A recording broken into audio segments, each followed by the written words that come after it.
Hello नमस्ते, म सन्तोष नमुवा। Thumbnail बनाउँदाखेरि तपाईले टाइटल अथवा थम्बनेल हेरेर भित्र आइसक्नुभयो। हाम्रो कुन विषयवस्तुमा छ त भिडियो? हामीले थम्बनेल बनाउँदाखेरि कुन कुरामा ध्यान दियो भने एकदमै खतरा थम्बनेल बन्छ त? मान्छेले हेर्ने बित्तिकै त्यो थम्बनेललाई क्लिक गरोस्, भित्र केही नहोस्, तर मान्छे थम्बनेल देख्ने बित्तिकै क्लिक गरोस् के हैन? थम्बनेल बनाउँदाखेरि कुन एप्स चाहिन्छ त म भन्ने छु। थम्बनेल बनाउँदाखेरि जस्तै म इक्जाम्पल दिन्छु। म न्युज टपिकलाई उठाउन चाहन्छु। म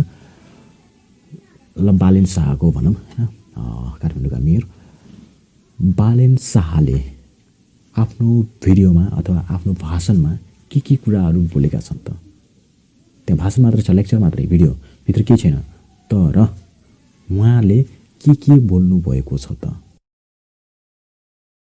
यही कुरालाई आफ्नो थम्बनेलमा उतार्नुस् के। अब धर्रा भन्नुभएको छ भने धर्रा पनि ल्याउनुस्, खोला भन्नुभएको छ खोला पनि ल्याउनुस्।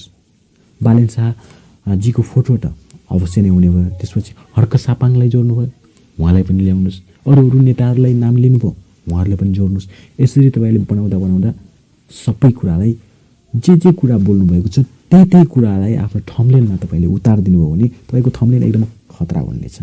अर्को कुरो, थम्बनेल बनाउँदा हामीले कुन एप्लिकेसन युज गर्न सक्छौँ त? मोबाइलबाट बनाउनुहुन्छ भने तपाईँले पिक्सल एप हैन, क्यानभा र अर्को कम्प्युटरबाट बनाउनुहुन्छ भने तपाईँले फोटोसपबाट बनाउन सक्नुहुन्छ। यही कुराहरू ख्याल गर्नुभयो भने तपाईँले आफ्नो सजिलोसँग एकदम खतरा थम्बनेल बनाउन सक्नुहुन्छ।